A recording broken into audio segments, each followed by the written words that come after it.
Masya Allah, dangu mboten kepanggih. Jenengan kok tambah bagus, tambah bagus, tambah bagus. Nggih, wis iki sing mari ngentek-ngenteki dhuwit ngene iki. Lha ten napa to? Mboten kula niki wong lanang yen dirayu wong wedok niku gampang ram ndak isanan kula niku. Lah nggih lah wong ket wau lho kula dugi jenengan ming lirik ngoten lho kula ya praya sungkan kali Ibu. Ngeten lho, mergo ngeten Mbak Prigel. Dadi kula golekne timing sing pas. Lek limbukan keadaannya terlalu huru-hara. Nggih, leres. Tur enten pelawake. Lek niki pancen engko Mbak Prigel iki tak prioritaske nggih goro-goro men iso maksimal. Ben iso celak kalian jenengan? Napa? Ben iso celak kalian jenengan ngeten iki. Iya, lek cedak kalih kula ngeten iki iman kula kuat, Imron sing ra kuat niku. Oh ngeten. Iki anak wedok, anak awake dhewe padha karo. Aja mbok jarake kaya ngene. Lek karo sampean iki ra cocok. Cocoke karo yoga-yoga. Oh. Kalau sing ndang cron lho. Prigel kok anggap apa? Anakku. Lho, sampean kudu ngerti. Piye? Kudu iso milahke anak-anak butuh-butuh. Lepas dadi anak ya anak, lepas butuh ya butuh ngono kuwi. Waranggana ingkang sowan ing dalu menika wonten Sapta Widuwati. Sapta niku 7. Widuwati menika waranggana mepet kalian Petruk menika bintang tamu. Ning nadyanto bintang tamu anggenipun setia kalian Piyayi Jarak, anggenipun setia kalian Madangkara ya sangat luar biasa. Biasane bintang tamu mung limbukan tok bar kuwi minggat.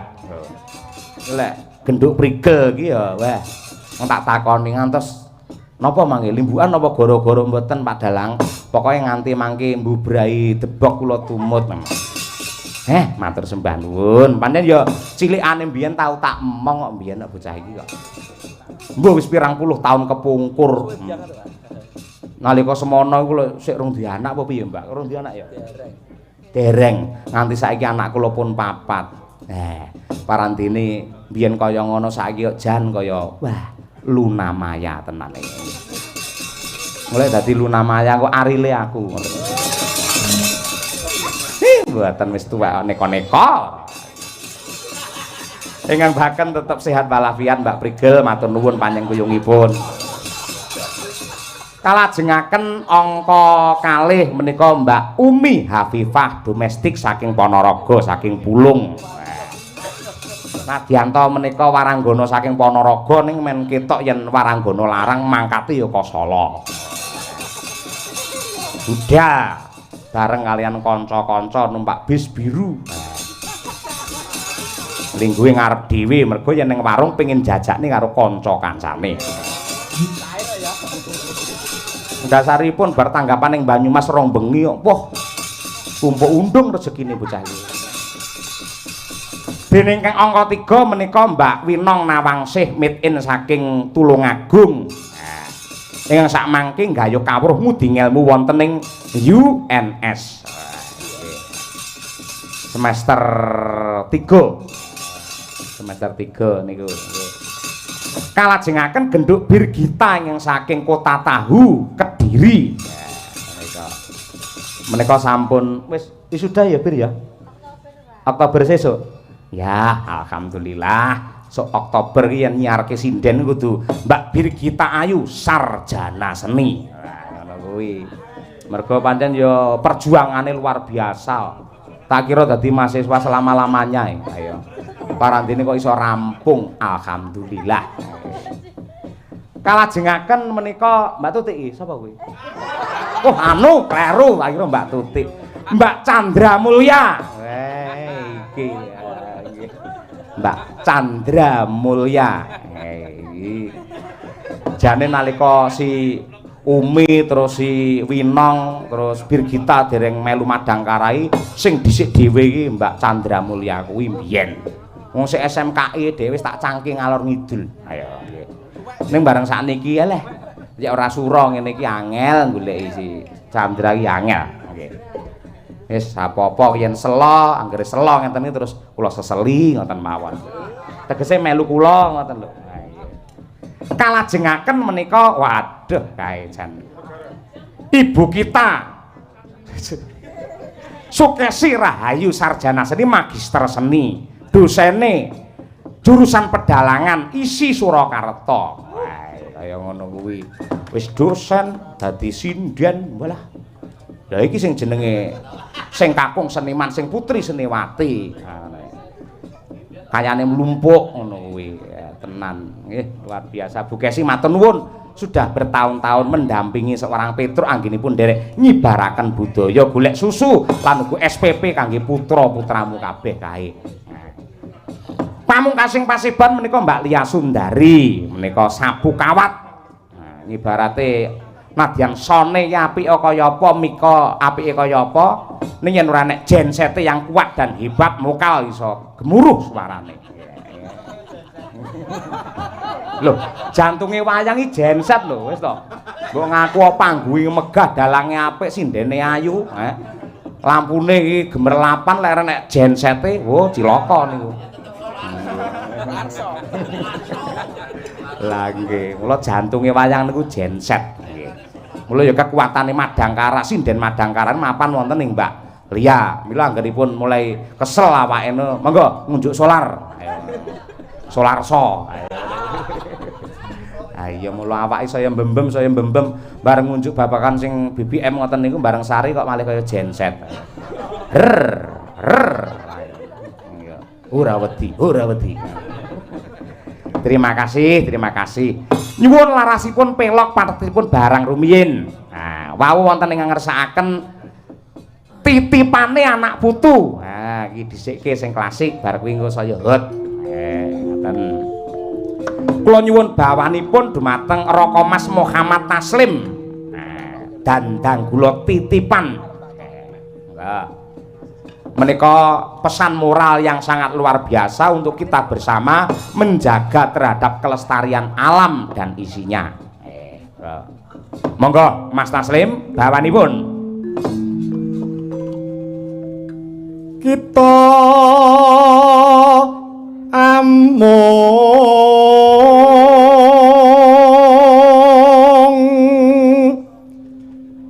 acas peling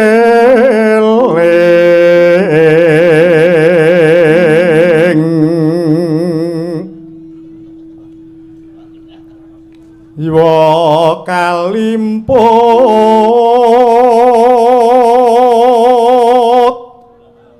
marang turun nira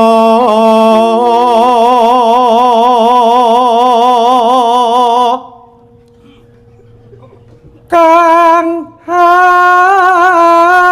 nyambung sejarah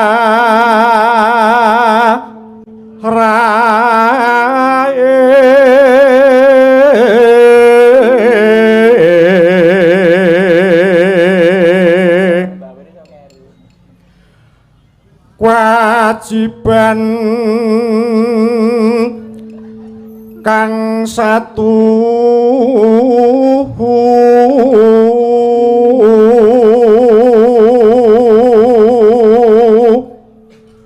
ngupakara mure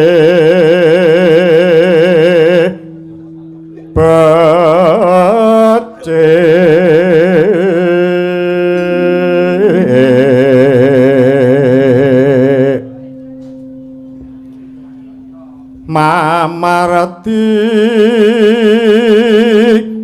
kautaman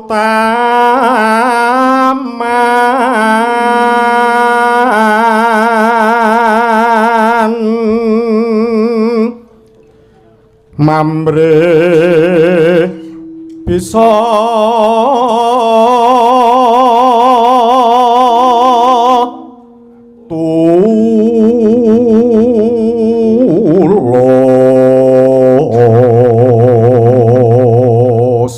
ugi ngaturaken salam hormat dumateng Ibu Lurah Siwalan Bu Novi. Matur nuwun sampun paring oleh-oleh dumateng Petruk, mugi-mugi tansah berkah, amanah dan selalu istiqomah. Nggih, sembah nuwun. Ugi dumateng Pak Lurah Gontor, sembah nuwun. Kala kempenger sampun kepareng ngeteraken kula sowan wonten ing pondok Wali Songo nyuwanaken anak kula pun Brahma Kesawa ingkang insyaallah taun ngajeng menika badhe nderek dados santri wonten ing Ngabar. Mugi-mugi dadi bocah ingkang soleh. Aja nganti kaya bapake. Ayo. Kula tak titipne rene. Ayo iki. Monggo Mas Aslim. Rumeksa titipanira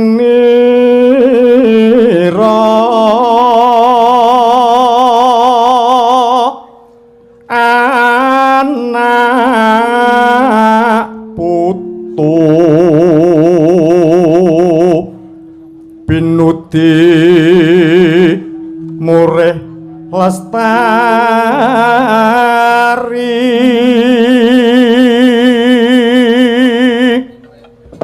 payo padha nindakno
Intinipun pesan moralipun alam saisinipun menika sanes warisanipun para leluhur rumiyin ning menika titipane anak putu sing kudu diopeni direksa supaya tetep lestari tangkar tumangkar nganti kapan bae.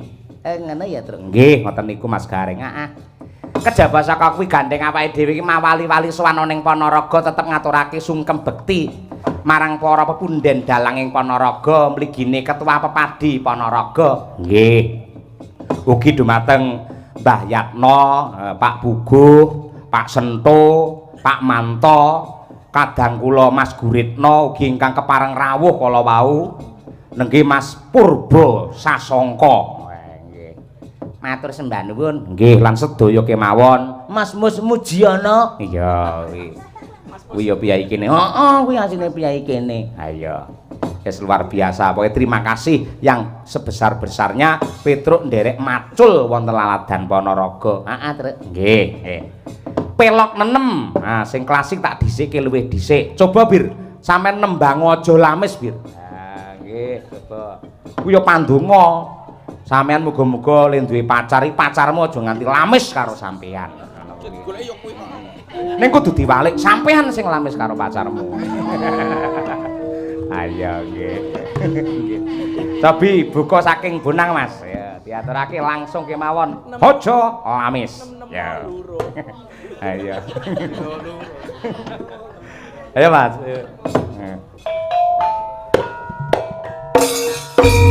Cemenang Bir yo.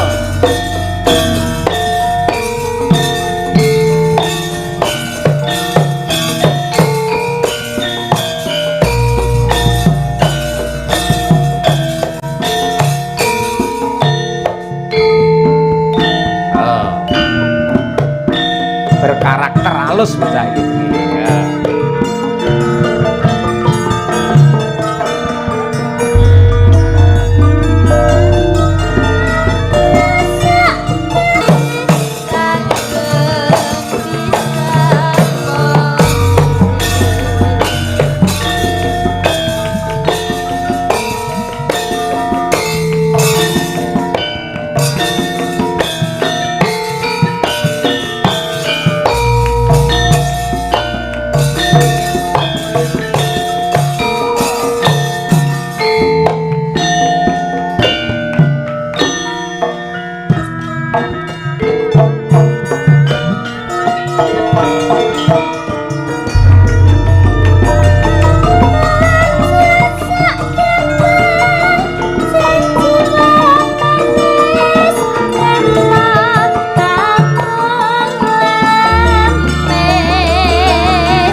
Bocah berkarakter alus nyatane ya walah temenanan. Pinter bocah kuwi. Wong nek ceweke sithik ngene jane dhek pikirane ya neng kene jane. Nek ya mung sok-sok iki mergo terlalu menghayati, sok-sok malah lali. Ya. Mula yang terlalu menghayati iki malah sosok lali. Ya, kaya ngono kuwi. Siji terlalu menghayati, loro egolane terlalu kenceng.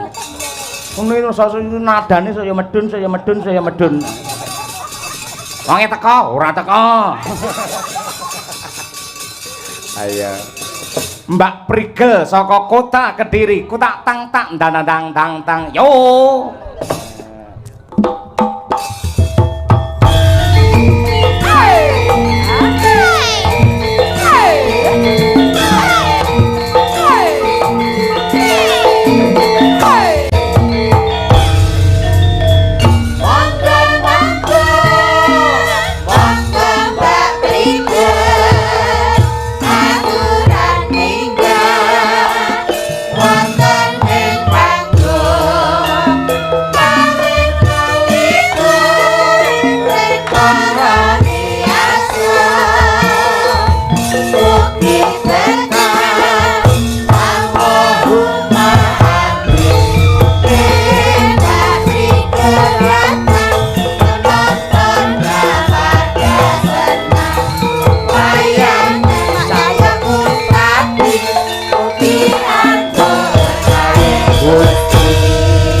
Sugeng enjing Mbak Prigel Pangayu.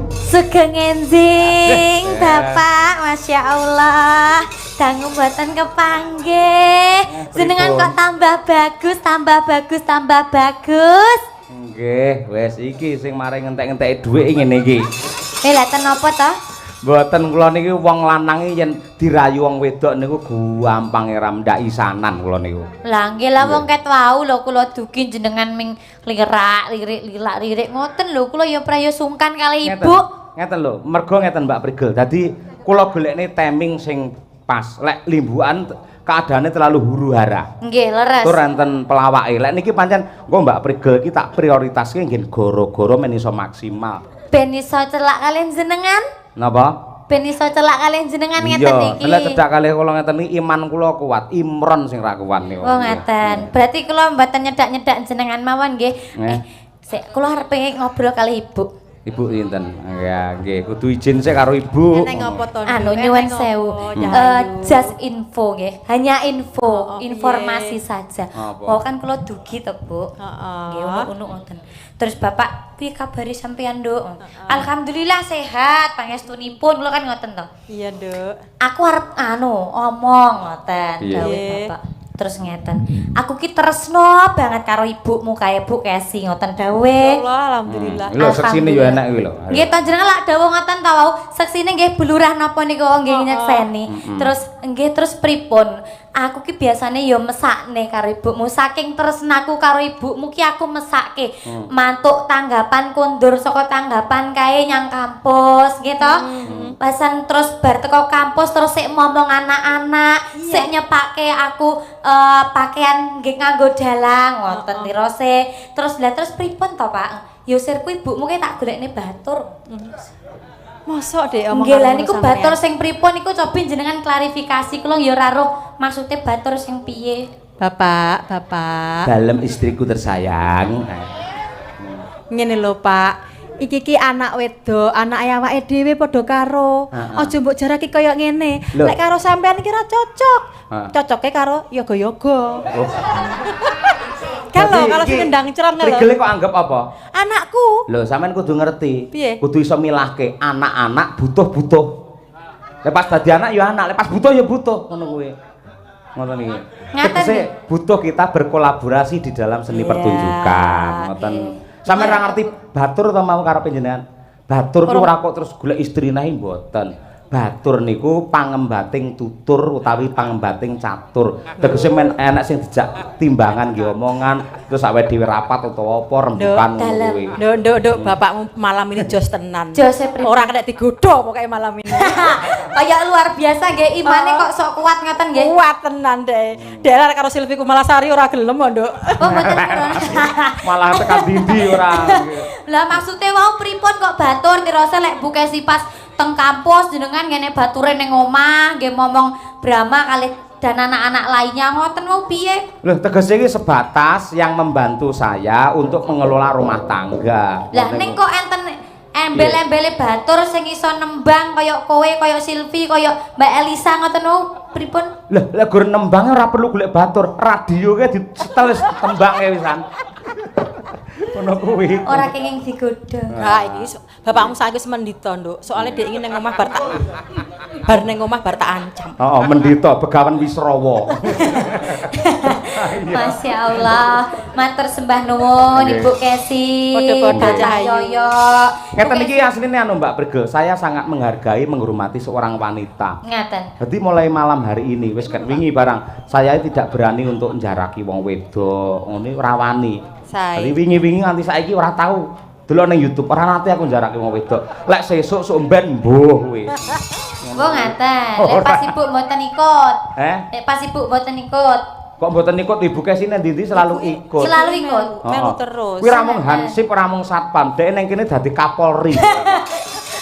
Pokoknya A1 nggih. A1. Ibu negara. Nggih matur sembah nuwun kagem Ibu Lurah, Ibu Soli Katul sinten asmane? Ibu Solikah.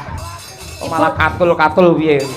Ngapunten Bu nggih, Ibu Dakwatul Solikah leresipun nggih. Nggih, leres. Matur sembah nuwun tasik nenggani lho, Pak. Oh, mesti no. Niku rencanane mangke sak rampung ini pengen salaman kalih kula. Pengen foto kalih kula. Oh, ngaten. Jenengan iki kok genit ram karo Bu Lurah iya karo Sinden iya. Beh, ora penak omonganmu. Kok genit aku wong ngene lho Mbak, sing jenenge seniman niku lak kudu iso manjing ajur ajer gitu. Nang ndi Serawung karo sapa ae kudu iso, karo pejabat ya kudu iso, karo kiai ya kudu iso, karo lurah ya kudu iso. Awake dhewe ora iso serawung. Dadi pertunjukan wayang ki tidak hanya ditentukan dari kehebatannya anggene ndalang, ning anggene serawung ki ya penting ngono kuwi. Ngaten nggih. Heeh. Apik kaya apa lek anggere ditelepon wong ora ngangkat, ya ora payu engko bakale. Ngoten niku. Ngene ya aja genit-genit karo sinden-sinden. Lho sampeyan iki lagi melu pisan iki ngelokne aku genit to. Alah lek nyatane nggih ngoten njenengan sok-soke salaman ning ya ora gelem ngeculke, salamane pangga digegem terus ngoten niku. Lah katutan Alteco mau ora. Nggih. Nggih. Niki lho Mbak, wah jenengan iki enten pamundhut mang pilih dhewe. Ini enten sing ngersakaken niki gubuk asmara. Gluduk asmara. Gubuk wah ayu-ayu yo jampeng bocah iki ora. Gubuk asmara. Gubuk asmara. Niki saking keluarga di Jakarta. Asline piyai mriki ingkang kepareng dados donatur. Menika. Nggih, wonten ingkang ngersakaken bojo loro pun mangpilih sing pundi. Nggih, gubuk asmara nggih. Gubuk asmara ning sing kedua aku kudu dijaranke lho ya. Oh, oke siap. Kaya ning YouTube-mu kae lho. Ayo. Aku lek anggar bintang tamune sapa kudu ndelok YouTube sik. Sipak terjange piye kudu tak sinau ngono kuwi. Anu Mas, pucung Mas, pucung. Wah, pucung. Cuh. Kalau kok ngangge cuh barang niku lho. Ben lega kaya. Ayang. Lah. Gel ayo semono gel. Ayo. Nggih. Biyen iki salon wis semono. Salon. Nggih melati tok niku kan zamane melati kathah ngoten niku lho, teng Sanggul kan melati kebak ngoten niku. Niki lagu untuk jenengan lho. Nggih. Cahya iku. Sinten niku?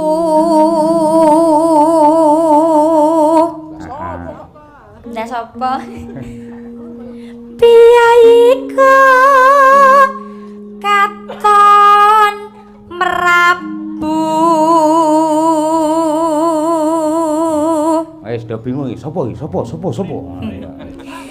Gagah turapi daksa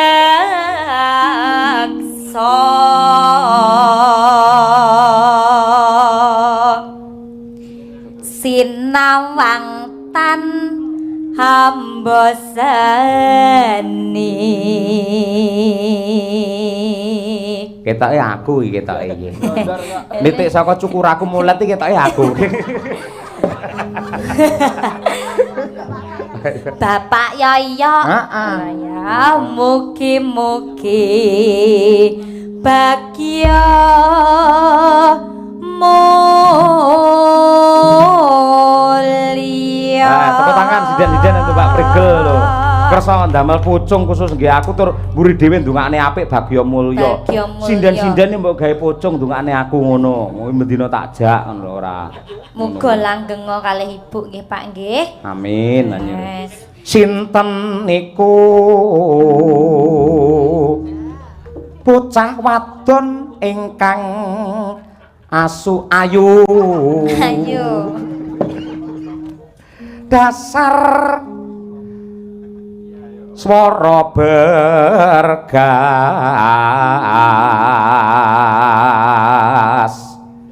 trampil cantik milangoni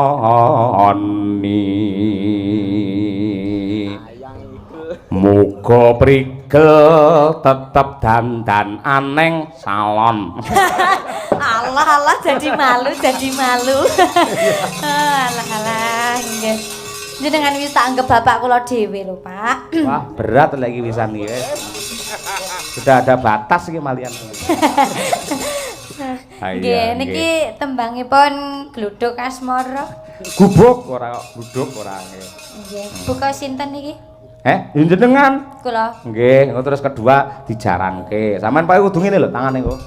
Kaya nang YouTube kok lho, ndapang to karo ngene iki. Ayo, coba kaya apa. Niki sing kendang niku sinten asmane? Mas Naufal niki. Mas Naufal. Lah ngerti ndak tak takon kaya wayang ae sampeyan ora. Lah kok bagus men. Wah. Terang nggih, nyatane nggih ngoten nggih, faktanya itu bagus. Faktanya bagus. Saya jenengan sik izin to, Mbak.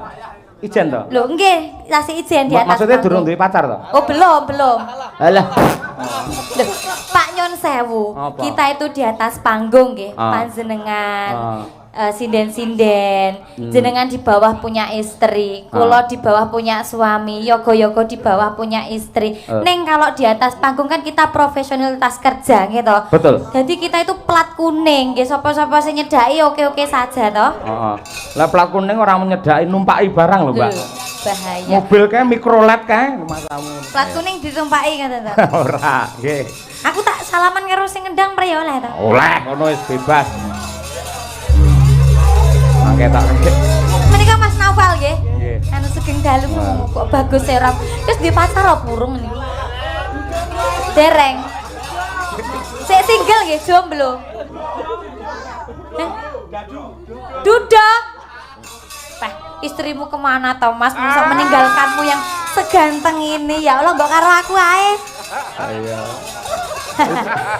Kuwi bojone iki kecemplung sumur terus diuruk pisan lho. Kok tegane? Lah panik kok piye iki piye ra iso nulungi uruk pisan. Mas, tembange gubuk asmara. Dalem. Sinten?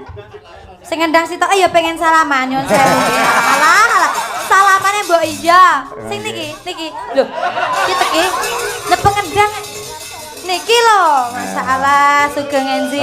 Lho iki wis tuwek no. Ya anggere sinden ayu mrido golek perhatian iki. Sing gampang iki dilungah mrih tet.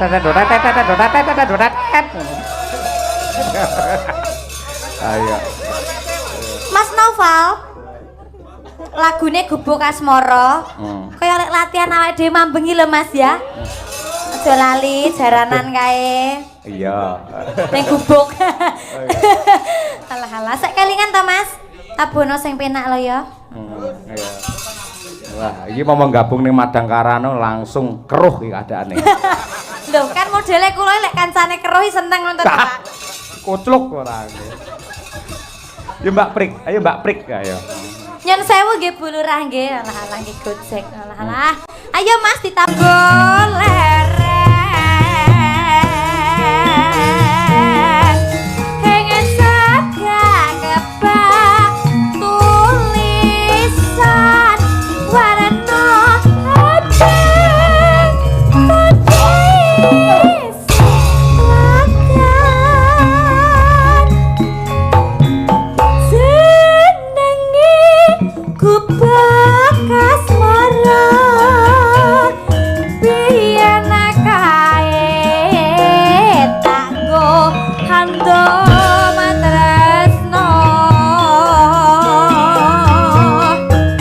tanepo bantal tanepo klasa bat apeti ketaman asmara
Jane ya dedeke ra sepira lho bocah iki. Ning YouTube kok ketok gowedi dhuwur. Lemu. Ayo lemu ayo. Jan. Jadi sak umi lho jane kok. Sak tumo. Ora, sak Mbak Umi ngono lho. Lanjut nggih. Yo lanjut dindani kuwi kok ya ana. Sejenak sajroning ati ora saya merati aku kowe dadi karo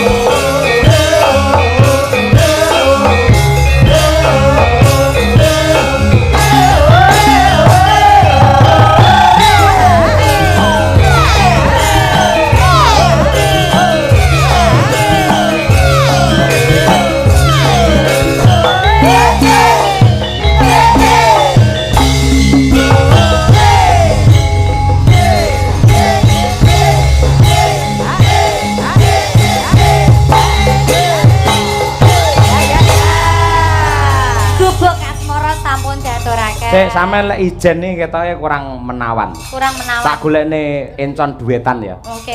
Karo Mas Taslim. Nah, nggih. Mas Taslim menika nggih. Siang pantoro wae. Lah kenapa to kok mboten kalih jenengan mawon? Aku saiki tembang saiki lali kabeh pisan. Aja nduk aja. Alah. Aja nduk aja. Pripun, Bu? Aja. Bapakmu aja dipancing-pancing, Nduk. Iki wis sadar bapak. Wis sampun sadar nggih, samar lek kumat malih nggih. Ya wis pokoknya Kok pancing kok kaya apa angger aku ora golek cacing ya ora masalah.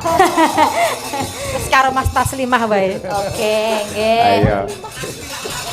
Kok Taslimah to, Bu? Nggih. Taslimah. Nggih. Monggo Pak D. Wis mati pasaramu Pak D. Ayo.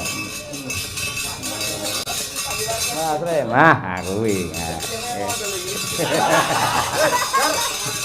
Rasa masak Janaka. Nggih, sugeng enjing Pak D. Nggih. Ala bayar dicolke. Hai, Dicolke. Kapan niko ora sampean? sehat Pak Prigel. Alhamdulillah pangestunipun Pak D. Jenengan sehat ugi ta? Alhamdulillah. Alhamdulillah.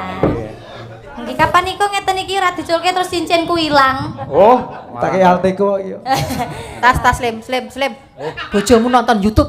Ora masalah. Elas to nggih, elas ya Mas. Dino nonton kok. Mas diculne dhisik ta Mas. ora iso ucul wong kuwi likaten kok ngancing kok dhewe. Malah likaten to malah. Tak penane. Nah. Lho cincinku ilang tenan. Cincinku mbok jikono kok lho. Wah, iki kene. Lho, tenan to. Waduh. Kok pindah rono Iki cincinnya. cincinmu to Mas. Cincin kawin iki nya. Aku gak gawe cincin. Ayo. Nggih, lagunipun napa Pak? Anu no, Lintang Asmara. Lintang Asmara ya Mas. Lenggo ya. Nggih. Gayeng ta? Alah kaya gembagus. Wis ben ning kene kemlelek ra apa-apa wong ning omah kuwi dhewe lek getak bojone langsung goblok dadak awake. Betul. Nah kuwi. Umbah-umbah nyuci. Iya estu niku. Nggih. Ben bojoku nonton apa-apa. Umbah-umbah nyuci sing ora selikot. Umbah-umbah karo Tebel nyuci apane to lho? Umbah-umbah karo nyuci niku napane to? Ketularan Brigita ta kecah kocopoo. Ayo, nggih. Monggo dipun aturaken, mbok iki najos iki. Ayo, ayo.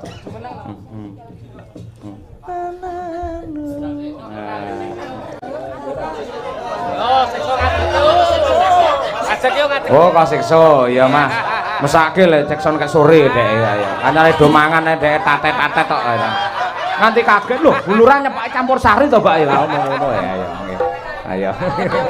Mas kita efeknya anyar ku ya. Coba-coba Mas Udin nglegani kanca-kancane kok nggih. Ayo ayo. Teta.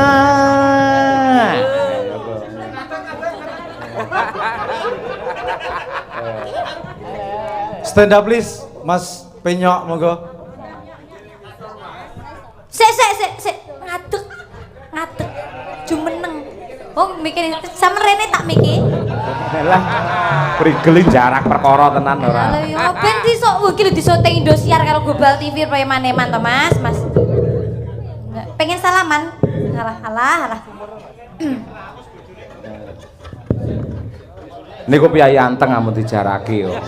Biasanya gara digarapi nangis malah ora. Ayo. Ya Mas Romadin, ayo Mas Romadin ya.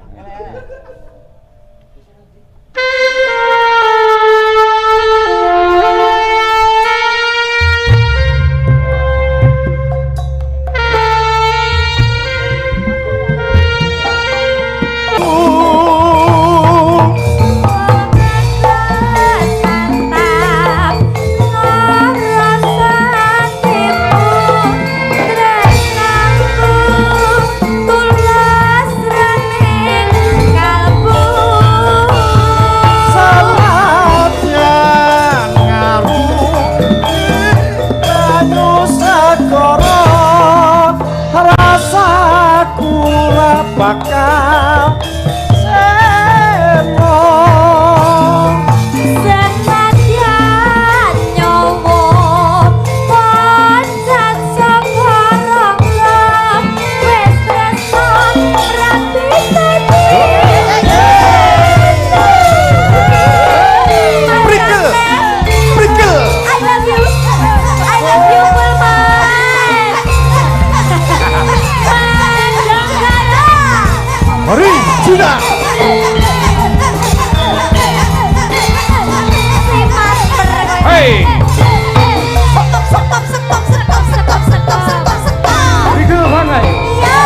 siang pantara lati mung eleng manis ati setiapku bisa anduweni prigel marang sang Yasulaki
biasanya kan nenggone thumbnail ngono kae ben apik. Gawat iki, calure gawat. Bocah iki malah Sampeyan bro-brosan. komburiku ngene, komburiku. Madhep rono angele. Wih, angel ngene terus nyekel tanganku ngene lho. Lah, kadenge thumbnail apik, Prigel dan Taslim Lintang Asmarandono ngono. Oh iya. Terima kasih ya Pak De. Sama-sama. Sehat selalu nggih. Ya. Wah, iki Mas Joko pengen malian iki. Mulai napa mulai? Sik tok kok sik. Sampun, Bareng cocok pasangane ra gelem mandek, wo. Matur nuwun, Mbak. Sami-sami. Matur sembah nuwun. Nggih. Sik iki mau cah loro Mbak Prigel iki pengen nembang si Mbak Winong karo Mbak Birgita iki. Nggih. Selendang biru. Ayo, mau jare pengen kuwi. Ayo, tak apa-apa. Ayo. Tatapono janjimu selendang biru niku. Dudu. Mesane. Ngenange nami Den Milir. Nggih, monggo. Selendang biru sing ala sekarang no. Ya, oke. Monggo Mbak Birgita kali sinten? Mbak Winong. Mbak Winong. Ayo. Monggo, Ganti Mbak. ditampil ke artis-artisnya Madangkara. Superstar. Kula niki duduk napa? Lenggah sik, tak apa-apa, Nggih. istirahat sik. Nggih. Ya nang karo Birgita ya, gitu. Bocah iki njaluk ket sore kula pengen nembang niku, Pak. Ya. Ora apa-apa pokoke. Anggere manut karo aku wis njaluk apa tak turuti.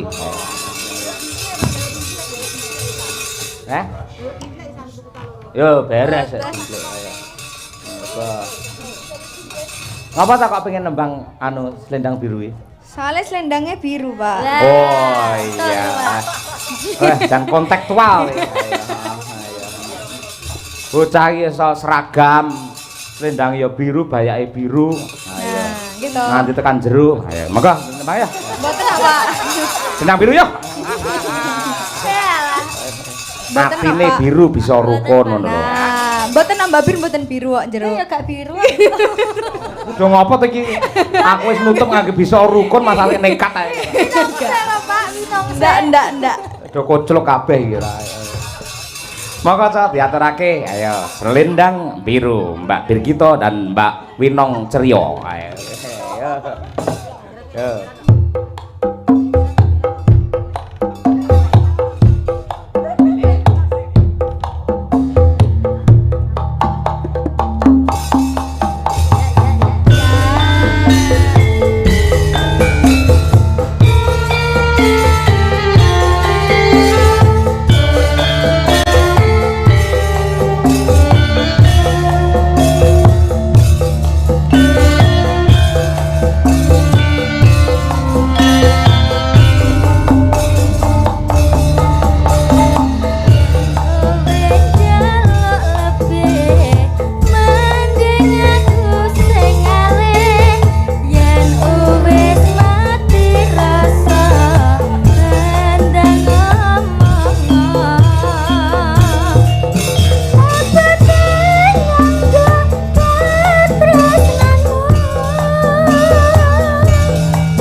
Terima kasih. Wis rasah yel-yelan, wis to ndang lungguh yel-yelan lho. Mesti kancane dilok-lokne nyapa lho ora. Ngono lho Mbak, ora manut karo aku yo ngono akhire to. Ayo. Menika wonten ingkang kesingsa setunggal, menika wonten satu nawala. Assalamualaikum Bapak Dalang. Nggih, Waalaikumsalam. Nggih. Nyuwun tembang ilir-ilir kalian pepeling.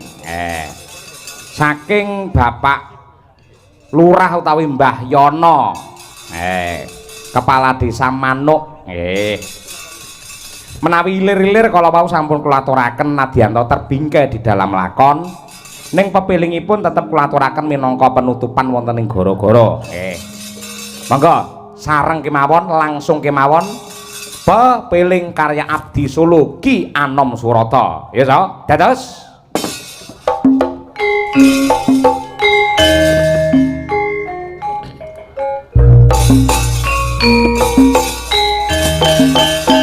ya jeng jemen nduk. Oke, Hafifah. Biar kita kan minum Mbak Prigel ya Pak.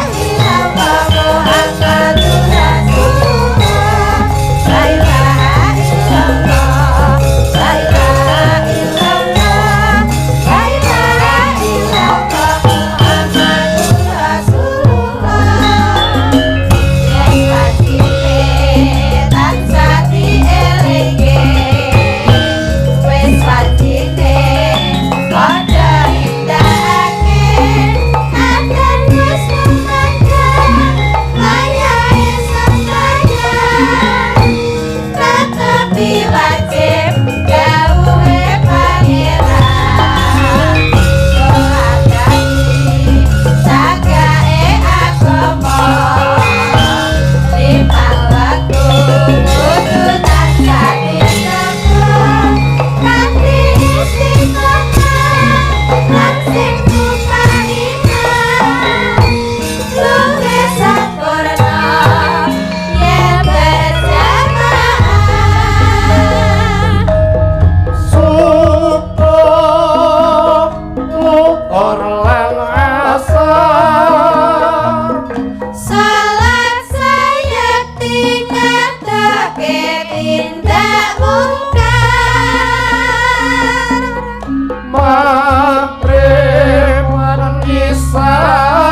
Terima kasih, matur nuwun. Nggih.